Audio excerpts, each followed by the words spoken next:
نبی نے کیا فرمایا؟ جس نے خواہشات کو اپنا ہدف بنایا کہ میں یہ خواہش یہ بھی ہو جائے، یہ بھی ہو جائے، تو آپ نے کیا فرمایا؟ کیا اس کی خواہشات پوری ہو جائیں گی؟ کیا وہ خوشیوں میں آ جائے گا؟ نا نا نا نا نا نا، یہ پیغمبر کہہ رہے ہیں، اللہ کے سچے پیغمبر، وہ کبھی بھی خوشیوں میں نہیں آئے گا۔ فرمایا اس کو کیا سزا ملے گی؟ جعل اللہ من کانت الدنیا ہمہ جعل اللہ فقرہ بین عینیہ، دولت کے پیچھے بھاگے گا نا تو اللہ اس کے سامنے فقر و فاقہ کا خوف رکھ دیں گے۔ سمجھ رہے ہو؟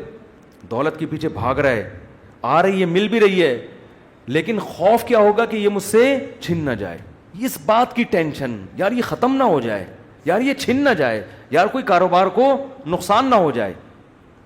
بڑے بڑے کروڑ پتی فیکٹریوں کے مالک آتے ہیں، کہتے ہیں کہ لاشعوری سا خوف ہمیں ستاتا ہے، دنیا کی ہر نعمت ان کے پاس، مگر دماغ میں نا ایک کہہ رہے ہیں ہمیں خود بھی نہیں پتا ہم ڈر کس چیز سے رہے ہیں، لیکن سکون نہیں ہے، ایک لاشعور میں خوف ہے جو ہمیں مسلسل ستا رہا ہے۔ یہاں ایک آئے کئی سال پہلے، سفید ٹوپی، پوری پراپر داڑھی، اور جناب سفید کرتا، بڑے ایسے نورانی چہرہ، اور پکے نمازی تھے، بہت بڑے تاجر۔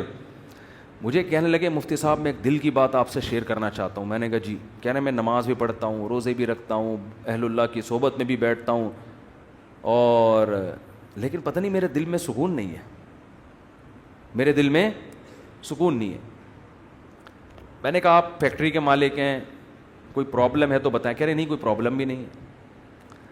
میں نے کہا آپ کے ساتھ بے سکونی پتہ ہے کیا ہے؟ میں جانتا ہوں آپ کی بے سکونی، آپ کو یہ ڈر ہے کہ اس فیکٹری کا کوئی نقصان نہ ہو جائے، جیسی زندگی ابھی ہے پتہ نہیں یہ ہمیشہ ویسی رہے گی بھی یا نہیں رہے گی۔ تو نماز تو آپ نے پڑھ لی، آپ نے زکاتیں بھی دے دیں، آپ نے روزے بھی رکھ لیے، لیکن یہ جو لاشعور میں خوف ہے نا، اس خوف کا کوئی ازالہ کرنے والا نہیں ہے، کیونکہ آپ کو پتہ ہے یہ شیورٹی، یہ گارنٹی کوئی بھی نہیں لے سکتا کہ تمہیں نقصان کبھی بھی نہیں ہو سکتا، کیونکہ آپ نے اپنی زندگی میں دیکھا ہے بڑے بڑے کاروبار چلتے ہوئے ٹھپ ہو جاتے ہیں، لوگ روڈ پہ آ جاتے ہیں۔ کہہ رہے ہیں بالکل آپ صحیح کہہ رہے ہیں، مجھے یہی خوف ہے۔ میں نے کہا اس خوف کا یہ علاج نہیں ہے کہ آپ اپنے کاروبار کو ہر طرح سے سیو کر لو، یہ تو وہ تو کرنا تو چاہیے سیو، لیکن یہ علاج نہیں ہے۔ میں نے کہا اس کا علاج یہ ہے کہ آپ یہ فرض کر لو کہ یہ چھن گیا آپ سے سب کچھ، ابھی برباد ہو گئی، اللہ نہ کرے فیکٹری میں آگ لگ گئی، اب ہوگا کیا؟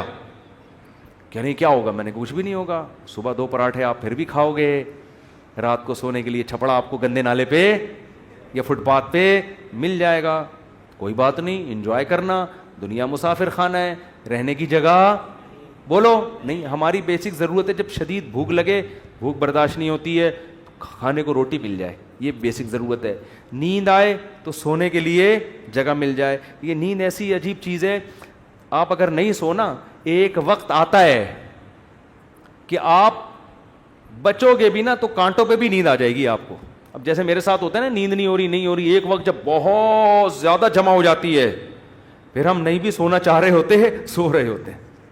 میں ایک دفعہ سفر میں آ رہا تھا، بڑا لمبا بس کا سفر تھا، سونے کا ٹائم ہی نہیں ملا، تو جب ہم سکھر تک پہنچے نا، تو پرانی بات ہے 20-25 سال پرانی، تو میں ایسا سویا ہوں، کبھی اس کے اوپر جا کے دھڑام سے گر رہا ہوں، وہ اٹھا رہا ہے بھائی کیا کر رہے ہیں مولوی صاحب، پھر جب ادھر کو کروں تو دھڑام سے اس کے اوپر گرا، وہ کہہ رہا ہے مولوی صاحب تمیز سے بیٹھو یار، پھر ادھر میں جاگنے کی کوشش کر رہا ہوں، لیکن یہ اللہ کی رحمت ہے کہ جو چیز ضروری تھی وہ اللہ نے آپ کے اوپر مسلط کر دی۔ تو میں نے کہا نیند کا بھی کوئی ٹینشن لینے کی ضرورت نہیں ہے، سونے کی کہیں بھی جگہ نہ ہوئی نا آپ کو، اور جب گہری نیند آتی ہے نا، انسان پہ مسلط ہوتی ہے، بے شک نرم گدا نہ بھی ہو، سونے کا مزہ خاندانی آتا ہے۔ آدمی کہتا ہے کہیں سر ٹکانے کی، کوئی بندے سے کہتا ہے تو خالی ہاتھ یوں رکھ کے کھڑا ہو جا تھوڑی دیر کے لیے، کہیں سر ٹکانے کی ذرا سی جگہ مل جائے، ایسا مزہ آتا ہے سونے میں۔ وہ جو سبزی والا جو میرے پیسے لے کے بھاگا تھا نا، وہ ٹھیلے پہ سوتا تھا رات کو، وہ رات کو ٹھیلے پہ سوتا تھا، اس کو سکون تھا نا، اس کی سکون نہیں تھا اصل میں، وہ تھک اتنا جاتا تھا نا فراڈ کر کر کے ادھر سے پیسے، تو رات کو آ کے اب اس کو جگہ نہیں ملی، تو میں نے کئی دفعہ دیکھا ٹھیلے پہ سو رہا ہے وہ۔ مزدور لوگوں کو دیکھ لو نا آپ، جہاں جگہ ملے سو جاتے ہیں وہ۔ تو میں نے ان سے کہا کہ ٹینشن لینے کا نہیں ہے، آپ کی بیسک ضرورت نیند ہے، وہ آ جائے گی, کہیں بھی آ جائے گی, بیٹھے بیٹھے سو جاؤ گے. اور کھانے کی ضرورت, اتنا رزق اللہ انشاءاللہ آپ کو دے دے گا. اور شدید بھوک میں تو میرے بھائی دال میں بھی وہ مزہ آتا ہے جو ایک مالدار کو قورمے بریانی میں آتا ہے. شدید بھوک لگ رہی ہو نا, دال کھانے کا اپنا مزہ ہے. میں نے کہا دال مل جائے گی. پھر کہنے لگے بیوی بچوں کا کیا ہوگا, جب اتنی غربت ہوگی, خطرہ ہوگا تو بھاگ جائیں گے. میں نے کہا جو خود سے بھاگے اسے بھاگنے دو. ٹھیک ہے نا, جو خود سے بھاگے اسے کوئی ٹینشن. مسافر خانہ ہے نا بھائی. نیک بیوی تو وہ ہوتی ہے جو آپ کی شریکہ حیات ہے. جب دولت تھی اس وقت بھی ساتھ, جب غربت تھی اس وقت بھی ساتھ. تو اگر غربت میں وہ بھاگ گئی, بولو اے اللہ اچھا ہوا تو نے زندگی میں ہی جان چھڑا دی. کیا خیال ہے بھائی؟ اور میں نے کہا جب دوبارہ پیسہ آئے تو پھر اس کو لے کے نہ آؤ, بولو اب وہیں رہو. اب کیا کرنا ہے, وہیں رہو. غیرت مند آدمی تھوڑی ایسی چیزیں پالتا ہے لیکن. تو میں نے کہا بھاگتا بھاگتا کوئی ہے نہیں آج کل, لیکن اگر بھاگ گئی ٹینشن نہیں, مسافر خانہ ہے, ویسے بھی مر جاتے تو قبر میں دفنا کے آ جاتی وہ. تو کوئی ٹینشن نہ لو میرے بھائی, کسی چیز کی ٹینشن لینے کا بالکل بھی نہیں ہے. ہم مسافر خانہ ہے. ہماری فیکٹریوں کو اللہ نہ کرے آگ نہ بھی لگے تو بھی تو مرنا ہے نا. ارے فیکٹری تم نہیں مرے, فیکٹری مر گئی ہے زیادہ اچھا ہے. اس سے بہتر کہ تم مر جاتے اور فیکٹری بچ جاتی. کوئی فرشتہ آئے اور کہے اللہ نے مجھے حکم دیا ہے اس کی فیکٹری کو آگ لگوا دو, لیکن اس کو آپشن دے دو کہ تو مرے تیری فیکٹری کو مار دیں. آدمی کہتا ہے بھائی مزدوروں سمیت مار دے اس پوری فیکٹری, مجھے بچا لو. یہی ہوگا نا, مجھے بچا لو.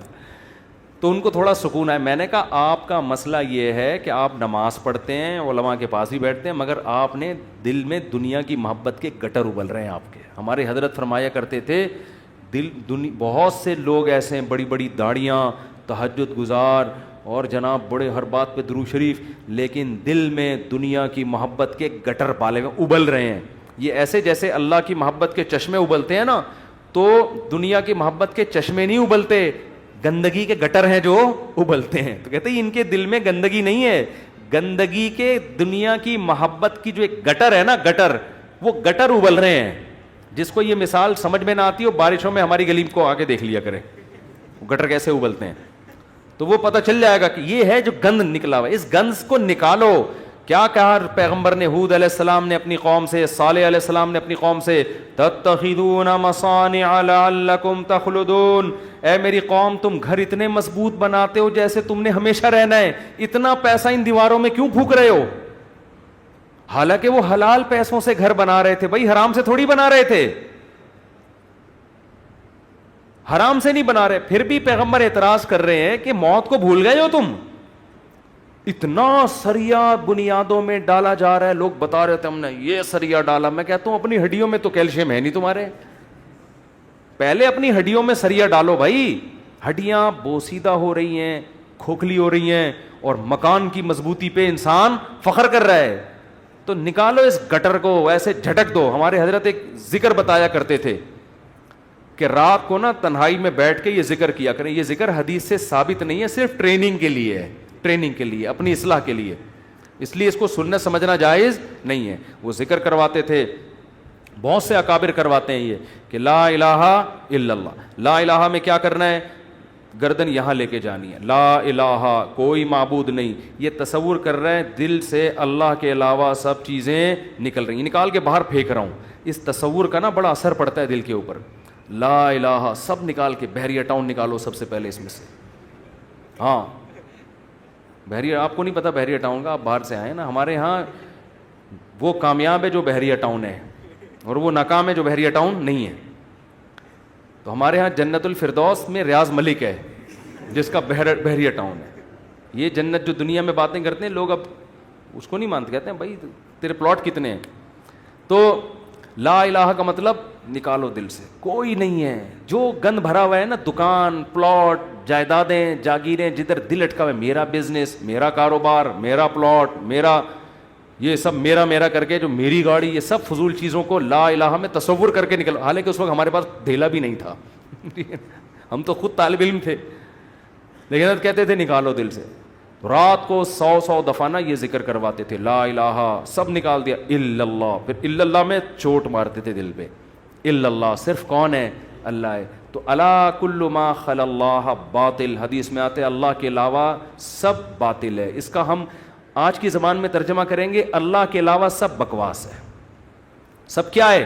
بکواس. اگر سب بکواس نہ ہوتا تو موسیٰ کلیم اللہ کو اللہ دنیا دیتا نا, اور فرعون کو غریب رکھتا کہ موسیٰ تو میرے ہیں تو ان کو دنیا بہت دوں گا, اور فرعون میرا دشمن ہے, اس کو کھانے پینے کے لیے روٹی, اس کی فیکٹریوں میں آگ لگاؤں گا. کیا کراؤں گا؟ فیکٹریاں تو فرعون کی چل رہی تھیں, اس کے محلات کے نیچے نہریں بہہ رہی تھیں, اور موسیٰ کلیم اللہ کو فرعون غربت کے تانے دیتا تھا. ان کے پاس تو کچھ بھی نہیں ہے, شادی کرنے کے لیے تو 10 سال بکریاں چرائی ہیں انہوں نے. آپ شادی کرتے ہیں نا, اصل میں کیسے بھائی اتنے اچھے خاندان میں شادی ہوئی, آپ بتاتے ہیں یار ایکچولی میرا بزنس, اور وہ انہوں نے ایسا میرا اسٹیٹس دیکھا کہ خود ہی دے دی انہوں نے. اور غریب آدمی, ابے تجھے کیسے مل گئی؟ تو کیا کہہ رہا تھا یار کسی کا رکشہ ادھار لے کے گیا تھا میں بتانے کے لیے. وہ بیچارہ فخر کر سکتا ہے؟ تو فرعون یہ تانے دیتا ہے موسیٰ علیہ السلام کو کہ ام انا خیر من ھذا الذی ھوا مہین, میرے پاس دولت یہ غریب. تو اس سے پتہ چلتا ہے اللہ کے علاوہ اس دنیا میں سب کچھ کیا ہے؟ بکواس. ہمارے نبی کچرے کے ڈھیر پہ صحابہ کے ساتھ گئے, ایک مری ہوئی بکری کا بچہ, سوری مری ہوئی بکری کا بچہ نہیں, بکری کا مرا ہوا بچہ, سمجھتے ہو؟ بکری کا مرا ہوا بچہ, مردار ہوتا ہے نا, بو آ رہی ہوتی ہے, پھول پھٹ رہا ہوتا ہے. آپ نے صحابہ سے فرمایا کوئی ہے جو اس کو کچھ درہم میں خریدے؟ صحابہ نے کہا یا رسول اللہ اس گند کو کون خریدے گا؟ آپ نے فرمایا اللہ کی نظر میں اس دنیا کی حیثیت اس سے بھی کم ہے. جو ہم اس کو لفٹ کرا رہے ہیں نا, میرا پلاٹ میری گاڑی, چند اصل میں یہ سمجھ میں آتی نہیں ہے. آنکھ بند ہوگی تو سمجھ میں آ جائے گا یار کس چیز پہ میں نے محنت کی.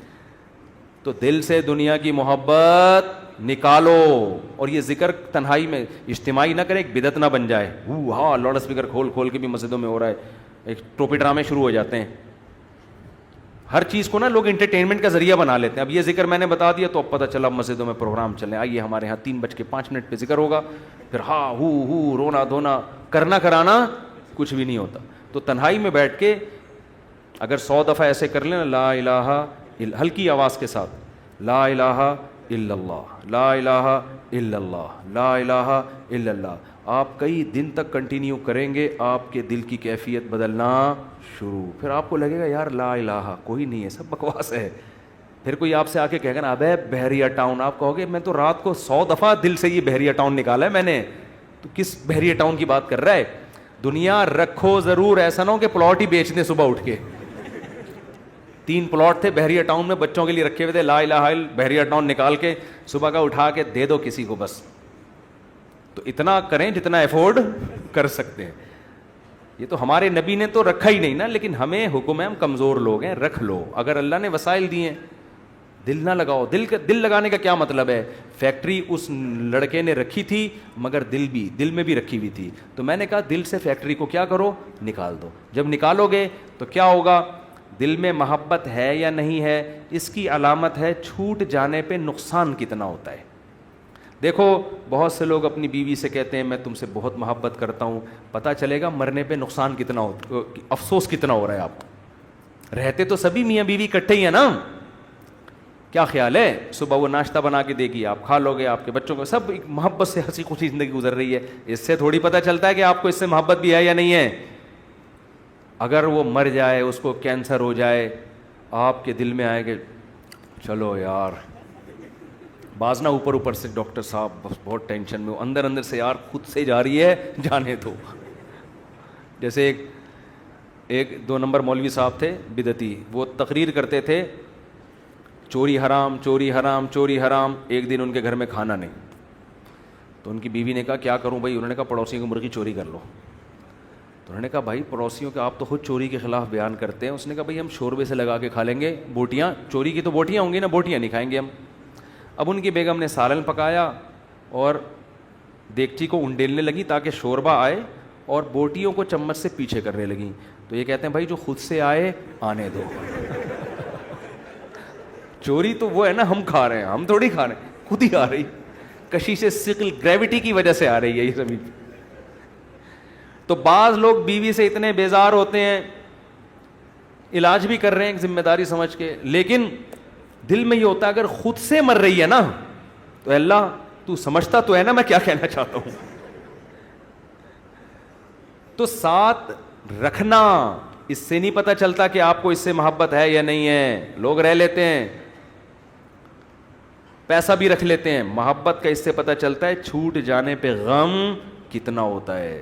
گاڑی رکھیں، بنگلہ رکھیں، چھوٹ جانے کے لیے تیار رہیں، چھوٹ گئی تو کوئی مسئلہ نہیں ہے یار. تو میں نے ان صاحب کو کہا کہ یہ فیکٹری میں ابھی سے فرض کر لو آگ لگ گئی ہے اور سب برباد ہو گیا، اب آپ دھوتی بنیان میں گھوم رہے ہو ٹھیک ہے نا، تو کیا ہوگا؟ اس میں نے کہا وہ ابھی سے فرض کر لو. تو کہنے لگے یار بڑا سکون ملا ہے. تو میں نے کہا یہ سکون آپ کا پھر ختم ہو جائے گا، پھر فیکٹری تو نکالو اس کو دل سے. اور دل سے دنیا نکالنے کا ایک بہت بہترین طریقہ ہے صدقہ کیا کرو. جب روکڑا خرچ کرتا ہے نا دل کھنچتا ہے. ہم جو صدقہ کرتے ہیں نا اس میں ٹینشن نہیں ہوتی ہمیں. اتنا کرو جس سے تھوڑی سی تکلیف ہو کہ کیا کر دیا یار، کیا کر رہا ہوں. حدیث میں آتا ہے بہترین صدقہ وہ ہے کہ جب تم کرو تو تمہیں ڈر ہو کہ غریب نہ ہو جاؤں. تأمل الغنا و تخشى الفقر، اور نہ کرنے میں امید ہو کہ بڑا پیسہ بنا لوں گا. اس کنڈیشن میں جب کرو گے نا تو یہ سب سے بہترین صدقہ ہے. تو صدقہ کیا کرو، دے دیا کرو یار. یہ ہمارے حضرت فرماتے تھے ایک آدمی دکان سے اتنی محبت ہو گئی اس کو، ایک دن اس نے کہا کہ مجھے اتنا دکان میں دل اٹک گیا، ایک دن میں دکان بند کر کے بیٹھ گیا. میں نے کہا بھاڑ میں جائے، اپنی اصلاح کے لیے نا کوئی بات نہیں، نقصان کرو یار اپنا، ہر وقت دکان دکان دکان ایسی کی تیسی تالا لگا کے گھر بیٹھ گیا کہ جب نارمل کنڈیشن میں ہوں گا پھر آؤں گا. جیسے کسی کو عشق ہو جائے نا کسی سے، اب مل تو رہی نہیں ہے وہ، تو عشق میں وہ پاگل ہونا شروع ہوتا ہے. تو بیوقوف لوگ کیا کرتے ہیں، ہر وقت اس کی یاد دماغ میں، ہر وقت اس کو دیکھ رہے ہیں، اس کی تصویریں دیکھ رہے ہیں، پرانے میسج پڑھ رہے ہیں، سوچ رہے ہیں. بیوقوف یہ کرتے ہیں. عقل مند کیا کرتا ہے، لعنت بھیجو یار صحیح ہے نا، نمبر ہی بلاک کر دو ایسی کی تیسی. اور جب یہ کیفیات ختم ہو جائیں گی پھر دیکھوں گا شادی ہو گئی نہیں ہوگی، دوبارہ ٹرائی کر کے کوشش کروں گا. پاکستانی چھوڑتا تو ہے نہیں، کہتے پھر ایک سال بعد دوبارہ ٹرائی کریں گے ہم. تو عقل مندی کا تقاضا ہے. تو جلدی سے بس حدیث مکمل کر دوں.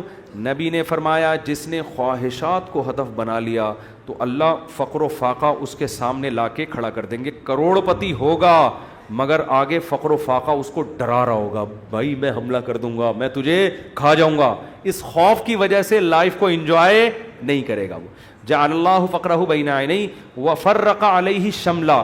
دوسری سزا دنیا میں اس کو یہ ملے گی کہ اس کی فکروں کو بکھیر دیں گے اللہ تعالیٰ. اتنے مسائل ہوں گے کہ میرا یہ صرف ایک پیسہ مسئلہ نہیں ہوگا، یار یہ کام بھی ہو جائے، یار یہ بھی ہو جائے، یار یہ بھی ہو جائے، یار فلاں سے تعلقات بھی ٹھیک ہو جائیں، یا لوگ میری مخالفت کرنے وہ بھی چھوڑ دیں، یار وہ فلانا. یعنی وہ اتنے انڈے بچے ہوں گے کہ سارے انڈوں سے چوزے نکلیں، تو اس کی یہ خواہش ہوگی. حالانکہ کبھی مرغی کے سارے انڈوں سے چوزے نکلتے ہیں؟ دو چار تو خراب ہو جاتے ہیں نا. تو فرقہ یہ اور عجیب ٹینشن، سکون نہیں ہوگا. یہ بھی اس کی فکریں اللہ کیا کر دے گا، اس کے سامنے بکھیر دے گا. یہ بالکل ایسے ہے جیسے بہت ساری ٹینشنیں اگر ایک پوٹلے میں ہو نا، انسان کہتا ہے اٹھا کے پوٹلا پھینک دو، ختم. اور وہ پوٹلا کھل کے بکھر جائے، ایک ٹینشن وہ ہے، ایک ٹینشن وہ ہے، ایک ٹینشن وہ، اس کو کمبخت کو سمجھ میں ہی نہیں آئے گا ان ٹینشنوں سے میں جان چھڑانا شروع کون سی والی ٹینشن سے کروں، میں کون سی والی ٹینشن کو میں پہلے پھینکوں. پھر اتنی بکھری ہوئی ہوں گی اس میں ڈوبا ہوا ہوگا وہ. اور آگے آپ نے فرمایا اتتہ ولم یاتہ من الدنیا الا ما قدر له. یہ سارے کام دنیا کے لیے کر رہا تھا نا، وہ دو بکھیڑے پال لیے اس نے، دنیا کے لیے سب کچھ کر رہا تھا، اور اس کی دو سزائیں تو اللہ فوراً دے دے گا، فقر و فاقے کا خوف اور ٹینشنوں کو بکھیر دے گا. یہ دو ٹینشنیں تو چلو ہم کہتے یار دنیا مل جاتی تو چلو یہ ٹینشنیں بھی قبول ہیں. اللہ کہتے ہیں ملے گی اتنی جتنی مقدر ہے. نبی نے فرمایا ملے گی اتنی نہیں جتنی اس کی چاہت ہے، اتنی جتنی اللہ نے لکھی ہوئی ہے. اگر یہ زیادہ کی کوشش کرے گا تو ہو سکتا ہے دھیلا بھی نہ ملے، اور ہو سکتا ہے ڈبل مل جائے. تو یہ بھی اس کی چاہت پہ نہیں ہے، یہ کس کی چاہت پہ ہے؟ اللہ کی. تو یقینی پھر بھی نہیں ہے وہ. پھر میں چٹکلا سنا دوں نا، یقینی پھر بھی نہیں ہے. ایک آدمی کو بیوی اچھی نہیں لگتی تھی، بیچاری نے ہر طرح سے کوشش کر لی کہ میں اپنے میاں کو اچھی لگوں، اچھی پھر بھی نہیں لگ رہی اس کو. ایک دن وہ بڑی خوبصورت لپسٹک اور خوبصورت زیور اور خوبصورت ساڑی اور بڑا خوبصورت لباس، ہر چیز بڑی وی آئی پی پہن کے آ گئی. اب یہ بیوی کی تعریف کر رہے ہیں، یار کیا خوبصورت چوڑیاں پہنی ہوئی ہیں. کہہ رہی تھینک یو، آپ کا بہت شکریہ. کیا خوبصورت ساڑی. کہہ رہی وہ لڈو پھوٹ رہے ہیں کہ آج تو میرا میاں بڑا خوش ہے. بہت اچھا ماشاءاللہ ڈریس آپ نے, کیا خوبصورت لپسٹک, ایک ایک چیز کی تعریف کر کے کہتے ہیں اچھی پھر بھی نہیں لگ رہی, اتنا کچھ اچھا پہنا ہوا ہے مگر تو پھر بھی اچھی نہیں لگ رہی. یہ مطلب ہے اس حدیث کا کہ اتنی ٹینشنیں اٹھانے کے بعد ہو سکتا ہے دنیا ملے پھر بھی نہیں, وہیں کا وہیں کھڑا رہے جہاں سے چلا تھا. اور اس کے مقابلے میں آپ نے فرمایا من کانت الآخرۃ ہمہ, جس نے اس دنیا کو پسے پش ڈال کے کہا میرا ہدف آخرت ہے, یہ دنیا اصل ہدف ہے ہی نہیں, ملے ٹھیک ہے نہیں ملے ایسی کی تیسی, یہ ایسی کی تیسی یاد رکھ لیں. ملے ٹھیک ہے بحریہ ٹاؤن میں پلاٹ مل گیا ٹھیک ہے, نہیں تو گندے نالے پہ لے لیں گے, مل گیا ٹھیک ہے نہیں تو ریڈی لگا لیں گے, مل گیا ٹھیک ہے نہیں تو ویسے ہی بیٹھ جائیں گے, ٹھیک ہے نا. یہ جس کا یہ خوف, اور اصل کیا ہے آخرت, مجھ سے گناہ نہ ہو جائے کوئی, اگر ہو جائے تو جلدی سے توبہ کر کے اللہ کو مناؤں. آپ نے فرمایا جس نے آخرت کو ہدف بنا لیا, جنت تو بعد میں ملے گی, کچھ انعامات دنیا میں ملنا شروع ہو جائیں گے. پہلا انعام جعل اللہ شملہ جمع لہ من کانت الآخرۃ ہمہ جعل اللہ غناہ فی قلبی. اس کو فقر و فاقہ کا خوف تھا نا, فرمایا اس کے دل میں اللہ غنا, اس کے دل کو مالدار بنا دے گا. اس کو ایسا لگے گا یار جتنی میری ضرورت نہیں ہے اللہ نے رزق کی بالٹیاں میرے اوپر انڈیل دی ہیں, میری ضرورت صبح 2 روٹی کی ہے اور روٹی کے بجائے اللہ پراٹھے کھلا رہا ہے. عجیب بات ہے یا نہیں ہے, میری ضرورت تھی صرف چائے پراٹھا مل جائے اور اللہ مجھے انڈے بھی کھلا رہا ہے. نہیں یار یہ سمجھ میں تو رہنے دو, بس یہ آخری ہے, آپ لوگ بھی بہت تھک گئے ہوگے نا. میری ضرورت تھی کہ میں کسی طرح بس روٹی اور پانی مل جائے نوالا حلق میں اتار لوں, کیونکہ مسافر خانہ ہے نا. ارے بس میں سفر کر رہے ہو, ٹرین میں سفر کر رہے ہو, شدید بھوک لگ رہی ہے, آدمی کہتا ہے یار 2 نوالے کہیں اسٹیشن سے خرید کے لے آ, آگے پپو کا گھر آنے والا ہے پشاور میں, چاچو کا گھر آنے والا ہے, تو مزے ہی مزے بکرے رکھے ہوئے ہیں وہاں پہ, سفر کی ٹینشن تھوڑی لے گا, پھر کیوں لے گا ٹینشن وہ. لوگ کہتے ہیں یہ سیٹ سفر میں تجھے جو ہے نا ٹرین میں بڑی بہترین سیٹ ملی لیکن تیری نہیں ہے, یہ تجھے چھوڑنی پڑے گی. آدمی کا تو کیا مسئلہ ہے یار, میری ہو وسیم بھائی کی ہو, مجھے تو بیٹھنے سے مطلب ہے. تو کہتا ہے گھر میرا ذاتی ہو یا کرائے پر ہو, رہنے سے مطلب ہے. بنایا وسیم بھائی نے کروڑوں روپے کا, 20-25 ہزار کرایہ دے کے میں رہ رہا ہوں, لائف کو انجوائے میں کر رہا ہوں. بیوقوف وہ ہے جس نے بنایا. سمجھ میں آ رہی ہے کہ نہیں آ رہی؟ یار تمہارے پاس اپنی گاڑی نہیں, تم ٹیکسیوں میں جاتے ہو, کوئی بات نہیں یار, ٹیکسی خریدی اس نے, میں 500 روپے دے کے سفر میں کر رہا ہوں. تو میری ضرورت تو نہیں تھی, لوگوں تو پیدل سفر کیے ہیں اتنے لمبے لمبے. موسیٰ علیہ السلام تو مصر سے مدین پیدل گئے ہیں, اور ہم یہاں سے صدر پیدل نہیں جا سکتے, تو ہماری ضرورت تھوڑی ہے. لیکن اللہ نے اتنا احسان کیا, گرین بس بنا دی بھائی. امام مہدی کے آنے سے پہلے کراچی میں گرین بس چل پڑی, سبحان اللہ. جس کراچی میں گٹروں کے ڈھکن نہیں ہیں اس پر اللہ نے اتنا انعام کیا, گرین بس چل رہی ہے. اور کچھ لوگ تو ہمارے ایسے ہیں 50 روپے دیکھ کر صبح سے لے کے رات تک ایئر کنڈیشن کے چکر میں بیٹھ گئے, وہ کہ گھر میں گرمی لگ رہی ہے تو 50 روپے دو اور اے سی میں لائف کو کیا کرو, انجوائے کرو. ایسے بھی لوگ ہیں, وہ سنا ہے پھر انہوں نے کوئی قانون چینج کیا. شروع میں ایسا آیا تھا کہ 50 روپے تو بیٹھے رہو, کوئی نہیں پوچھے گا, تو لوگ صبح فجر کے بعد جا کے بیٹھ گئے کھانا وانا لے کے, رات کو اتر کے گھر آ گئے. انہوں نے کہا سارا دن آج ٹھنڈک میں ہم نے گزارا ہے, ٹھیک ہے نا. تو نبی نے فرمایا جعل اللہ غناہ فی قلبی, اللہ اس کے دل میں غنا. تبھی تو میں نے بعض غریبوں کو بڑی پرسکون لائف میں دیکھا ہے. ایک غریب کے 10-15 بچے تھے, میاں بیوی اور پھر ماں باپ بھی اسی کے ساتھ, اور وہ موسمبیاں بیچتا تھا ٹھیلے پہ. میں نے کہا یار کیسے اس موسمبی میں کھلا لیتے ہو سب کو؟ کہہ رہے یار اللہ کا دیا بڑا فضل ہے, صبح کھانا بھی پکتا ہے, آٹا بھی, دوپہر کا کھانا بھی, رات کا کھانا بھی, اسی میں کھاتے ہیں, رات کو سوتے ہیں, اللہ کا فضل ہے, کرایہ بھی نکل آتا ہے گھر کا. تو میں نے کہا یہ دیکھو, ایک وہ فیکٹری والا ہے جو کہہ رہے ہیں لاشعور میں کیا ہے, مجھے خوف ہے, خوف. کیوں؟ جب آخرت اصل بنا لی تو پھر انسان کو جتنا ملے گا اس سے وہ سمجھتا ہے مجھے میری مسافر کو اتنے کی ضرورت نہیں ہوتی. اے اللہ تو مجھے میری ضرورت سے بہت زیادہ دے رہا ہے, مجھے ضرورت اتنے کی نہیں ہے, سمجھتے ہو؟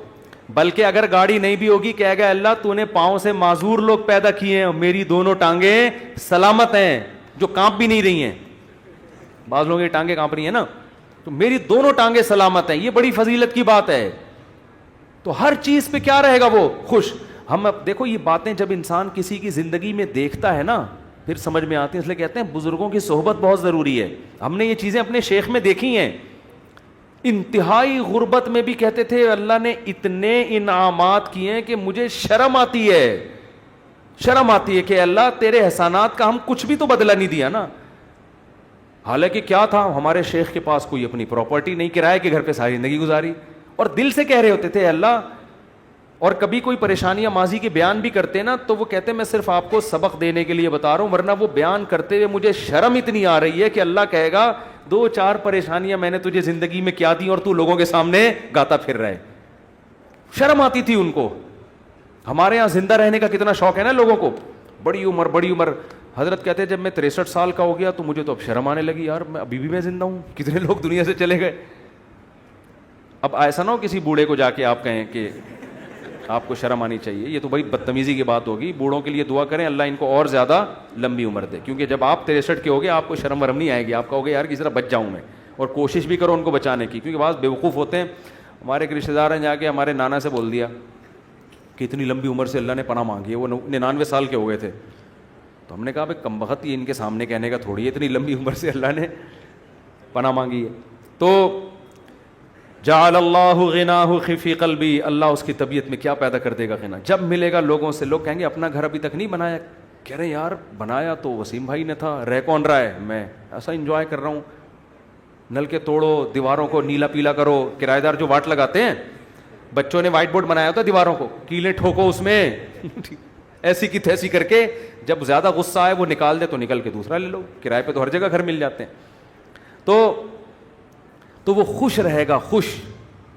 اور آپ نے دوسرا انعام کیا بتایا, جعل اللہ غناہ فی قلبی وجمع له شملا, ساری ٹینشنیں اللہ جمع کر کے ایک پوٹلے میں بند کر دیں گے, اس کو بتا دیں گے تیری یہ 2-4 ٹینشنیں, اس سے زیادہ دنیا کے غم بھی اس کے 2-4 ہی ہوں گے, اس سے زیادہ نہیں ہوں گے. ایک کمارے کو غم ہوگا جو میرا بیان سنتا ہے میری شادی ہو جائے, بس ٹوٹل غم, ٹوٹل پوٹلے میں یہ 2-4 ہی غم ہیں اس کے. دنیا دار آدمی کے غم ایک تو بہت بڑا پوٹلا ہے اور وہ بھی کیا ہے, بکھرا ہوا ہے, اور اس کے 2-4 اگر ہوں گی بھی تو وہ ایک پوٹلے میں جمع لہو, اللہ اس کو کیا کر دے گا, جمع. یار بس ابا بیمار ہیں اور کوئی خواہش نہیں ہے, ابا ٹھیک ہو جائیں. خواہشات کیا ہو جاتی ہیں, محدود, زیادہ لمبی چوڑی خواہشات ہیں ہی نہیں دنیا میں, مسافر خانہ ہے بھائی. وجمع له شملا, اور آپ نے فرمایا وآتته الدنیا وہی راغمہ, پہلے والے کی حالت کیا تھی, سب کچھ کر لیا اچھی پھر بھی نہیں لگ رہی, وہی تھا نا, ملا پھر بھی نہیں. فرمایا اس کے پیچھے دنیا آئے گی, ناک رگڑتے ہوئے ذلیل ہو کے آئے گی, یہ دنیا کو لفٹ نہیں کرائے گا. اس حدیث کا مطلب سمجھنا ہے نا, اہل اللہ کی زندگیاں دیکھو, ہم نے دیکھی ہیں. ایسے رزق کے دروازے کھلتے تھے ان کو. ہمارے حضرت کے پاس جب نوٹوں کی گڈیاں آتی تھی نا, جب رزق کے دروازے کھلے, حضرت سے گنا نہیں جاتا تھا, کیونکہ حضرت کا ٹائم بڑا قیمتی تھا. گنتے تھے یار یہ کیا مسئلہ ہے یار, کئی دفعہ نا 2-3 نوٹ گن لیتے تھے, پھر کہتے تھے بس وہ دے دینا جتنے بھی ہیں. اور آپ کے پاس آئے, بیٹھ کے یوں کر کے نا 6 دفعہ تھوک لگا کے, یار یہ پھر لائٹ میں دیکھ رہا ہے. ہمارے محلے میں ایک بندہ رہتا تھا, کوئی اس کو جانتا نہیں ہے, بہت پرانی بات ہے اس لیے غیبت نہیں آئی. وہ اتنا کنجوس دکاندار تھا, اس کا نام بنیا رکھا ہوا تھا لڑکوں نے. اس وقت چونی اٹھنی بھی چلتی تھی, چونی چارہ نے نا 1 روپے کا 1/4. ہمیں یاد ہے ہم کوئی چیز خریدنے آتے نا چونی, تو وہ چارہ نے کو نا یوں کر کے دیکھ رہا ہوتا تھا کہ نقلی تو نہیں ہے. ابے چارہ نے کہاں سے کوئی نقلی چھاپے گا یار, اتنا دیکھ رہا ہوتا تھا یوں کر کے نا اس کو. اس کا نام لڑکوں نے رکھ دیا تھا بنیا, ٹھیک ہے نا. تو ایسا دل میں ہوس, ایسی ہوس, گن رہے ہیں بیٹھ کے بار بار. تو ہم نے دیکھا ہے, تو نبی نے فرمایا آتتہ الدنیا, دنیا اس کے پاس آئے گی, اور یہ استغنا کے ساتھ, وہی راغمہ, یہ دنیا کے پیچھے ناک نہیں رگڑے گا, دنیا اس کے پیچھے ناک رگڑے گی, ذلیل ہو کے آئے گی اس کے پاس, اور یہ لفٹ نہیں کرائے گا, محبت نہیں دے گا اس کو. اکرام تو کر لے گا, عزت تو دے دے گا کہ بھئی آ رہی ہے آنے دو, محبت نہیں کرے گا اس سے. وہ بھائی ہم فانا چیزوں سے دل نہیں لگاتے. پلاٹ مل گیا ہے بحریہ ٹاؤن میں, اچھی بات ہے ماشاء اللہ, نہیں ملا کوئی بات نہیں, اور مل گیا زیادہ تھوڑی دل لگانا ہے اس کو لفٹ تھوڑی کرانی ہے زیادہ. ہر وقت اسی پر آپ کو پتہ ہے میرے 3 پلاٹ ہیں بحریہ ٹاؤن میں, آپ کو پتہ ہے میرا گھر بن گیا ہے, آپ کو پتہ ہے یہ ہے, آپ کو پتہ ہے وہ ہے, ہر وقت پاگلوں کی طرح چیخ رہے ہوتے ہیں. تو اس لیے دل کا سکون چاہتے ہو تو اس دنیا کو دل سے جھٹک کے نکال دو, ایسی کی تیسی, صحیح ہے. اور ہدف کس کو بناؤ؟ آخرت کو. اور اس میں یہی ہے گناہوں سے بچو بھائی.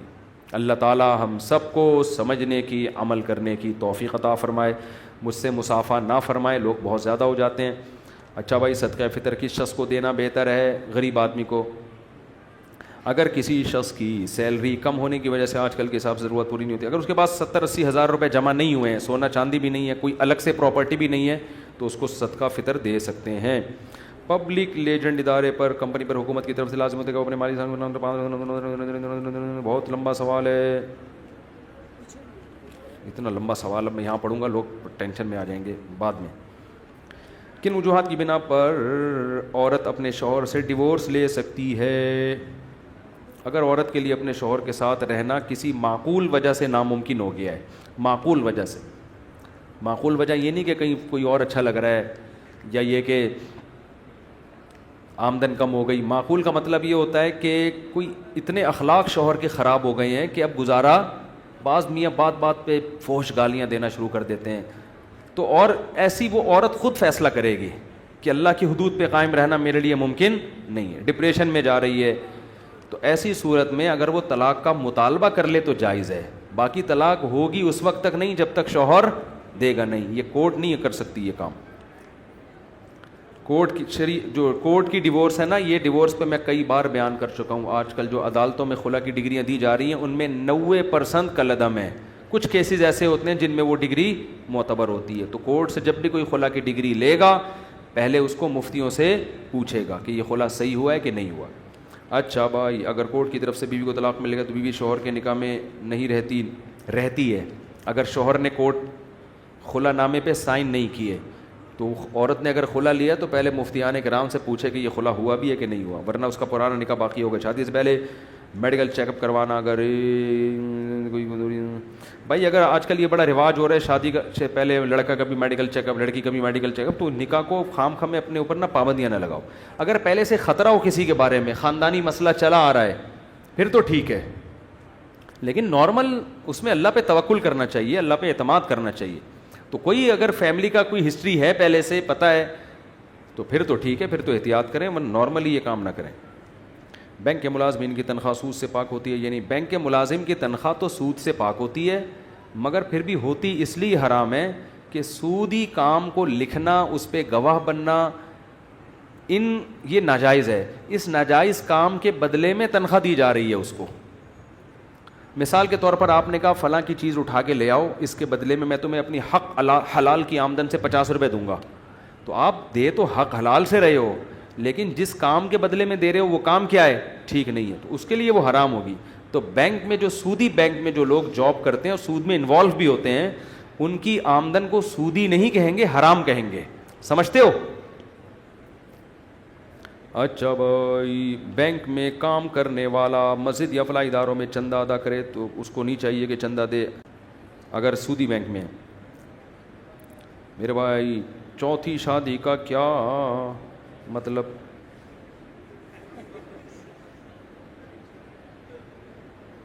انہوں نے کوئی اپنا پرسنل مسئلہ ہے, یہ کوئی پرسنل ہے بیچارہ, کوئی اس کو کوئی مل نہیں رہی.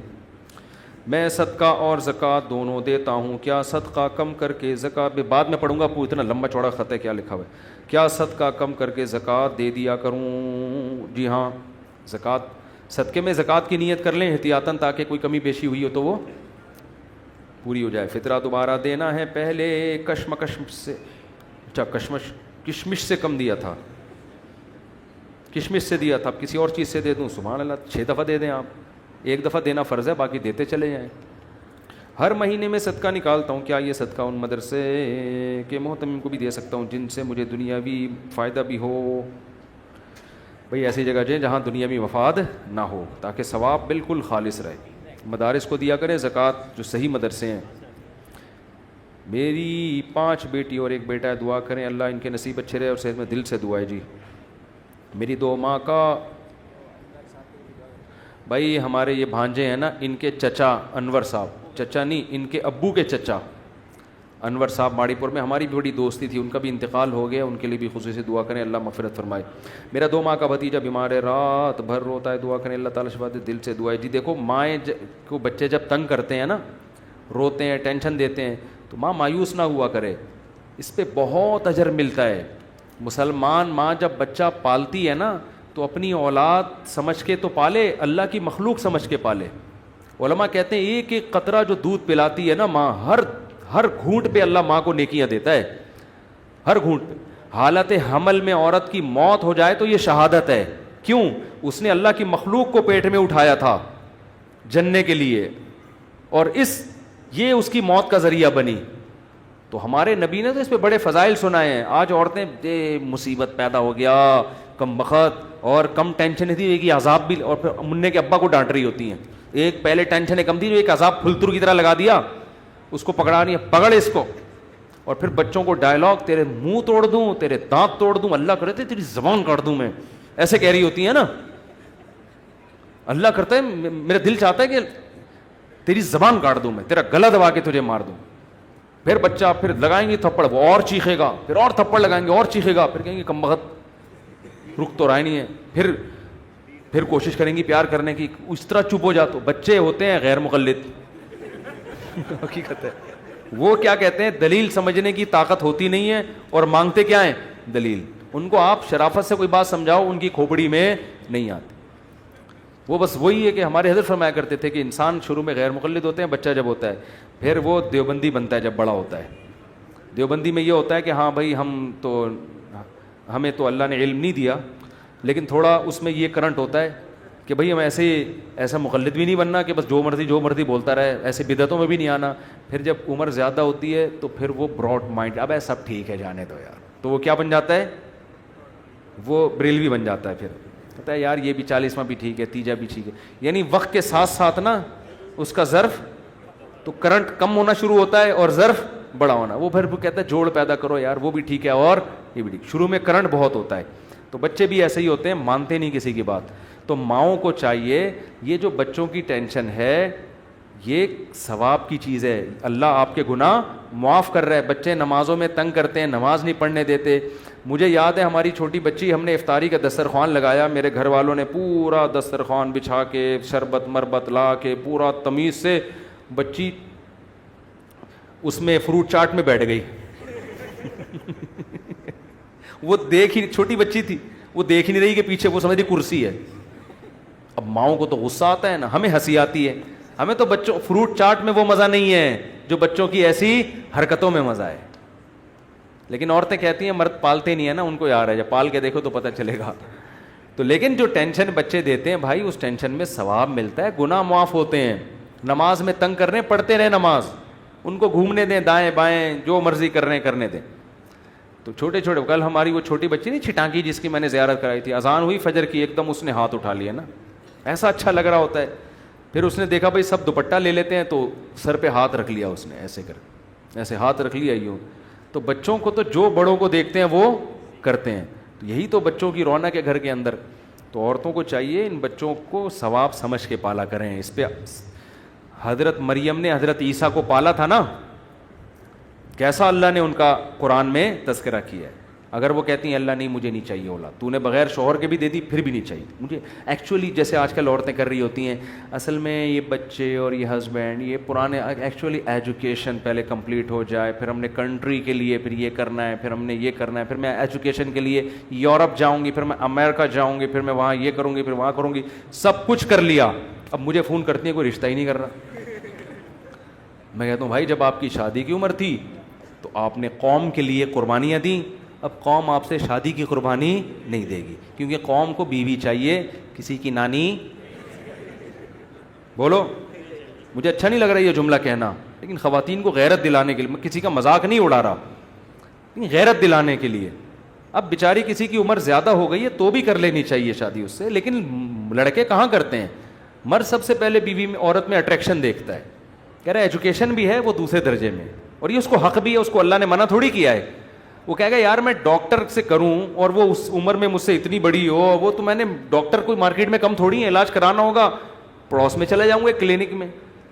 لیکن میڈیا یہ بات عورتوں کو سمجھا نہیں رہا ہے کہ لڑکی کے لیے سب سے پہلے اس کا گھر بسانے کی فکر کرو, ایجوکیشن بھی کراؤ مگر وہ اس کے بعد ہے.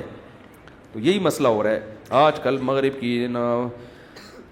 مغرب افطار کے 10 منٹ بعد ہوتی ہے. کیا آپ صلی اللہ علیہ وسلم صحابہ کرام میں بھی یہ عمل تھا؟ ہم نے سنا ہے کہ جو لوگ مکروہ ہو جاتی ہے. بھائی ایسا ہی ہوتا تھا. اب ظاہر ہے کچھ افطار نبی صلی اللہ علیہ وسلم نے حکم تو نہیں دیا نا کہ فوراً ایک کھجور کھاتے ہی نماز پڑھ لو. تو سہولت ہے. اس میں 2 طریقے ہو سکتے ہیں, یا تو ایک کھجور سے افطار ہو اور فوراً مغرب کی نماز ہو, پھر جا کے آپ کھانا کھا لیں. بعض علاقوں میں یہ طریقہ رائج ہے, بعض گاؤں دیہاتوں میں ہم نے دیکھا ہے مسجد میں ہی لوگ آتے ہیں, کھجور کھایا, نماز پڑھے اور پتلی گلی سے نکل لیے. اور دوسرا طریقہ پھر یہ ہے کہ افطار میں تھوڑا ٹائم دیا جائے, کیونکہ کرتے ہی نہ ادھر کا رہتا ہے نہ ادھر کا رہتا ہے. یار 5 منٹ کا ٹائم دیا, 2 نوالے لیے اور ایسے دسترخوان کو نا حسرت سے دیکھتا ہوا جا رہا ہوتا ہے کہ یار کیا کر رہی ہے میرے ساتھ نا ظلم. اس چکر میں لوگ جماعت کی نمازیں چھوڑ دیتے ہیں. تو 10-15 منٹ میں کمر سیدھی ہو جاتی ہے انسان کی, یہ فائدہ ہوتا ہے اس کو.